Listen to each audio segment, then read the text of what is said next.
Hello friends, আজকে আমি একটা জিনিস নিয়ে এসেছি। দেখো, এখানে দুধের সর রেখেছিলাম। এটা আমি ফ্রিজে জমিয়ে রেখেছি। তো এখানে লাগভগ 500 মতন হতে পারে দুধের সরটা। তো আমি এটাকে আজকে ভালো করে জাল দিয়ে আজকে ঘি বানাবো।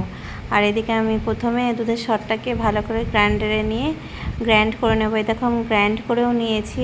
এবার এটাকে আমি গ্যাসের চুলায় বসিয়ে ভালো করে এটাকে ফুটাতে হবে, আর খুব নাড়তেও হবে, নইলে হবে না। দেখো, এবার আমি গ্যাসের ফ্লেমটা একটু বাড়িয়েও রেখেছি, নইলে এটা তৈরি হতে একটু লেট হয়ে যায়। এবার আমি তাড়াতাড়ি করে এটা নাড়বো যাতে এটা তাড়াতাড়ি গলে যায় আর ঘিটা তাড়াতাড়ি বেরিয়ে আসে। তো তোমরা কে কে বাড়িতে এরকম করে ঘি বানাও আমাকে অবশ্যই কমেন্টসে বলো। আর দেখতে থাকো আমি কী করে এটা বানাচ্ছি। তো এরকম করে নেড়েই যেতে হবে। নাড়তে নাড়তে উপর দিয়ে একটা তেল চলে আসবে আর নিচে আস্তানাটা পড়ে যাবে। তো দেখো কেমন লাগে দেখতে।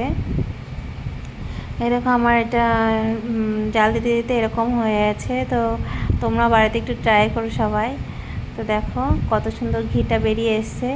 এবার এটা যখন একটু ব্রাউন কালারের হয়ে যাবে তখন আমি এটা নামিয়ে নেব। দেখো, আমি এবার এটা নামিয়েও নিয়েছি। দেখো, আর এই দেখো আমি বানিয়েও ফেলেছি। তো তোমাদের কাছে ভিডিওটা কেমন লাগলো অবশ্যই জানিও। লাইক করতে ভুলো না, আর কমেন্টস অবশ্যই করবে। পারলে ভিডিওটা শেয়ার করে দিও। Thank you.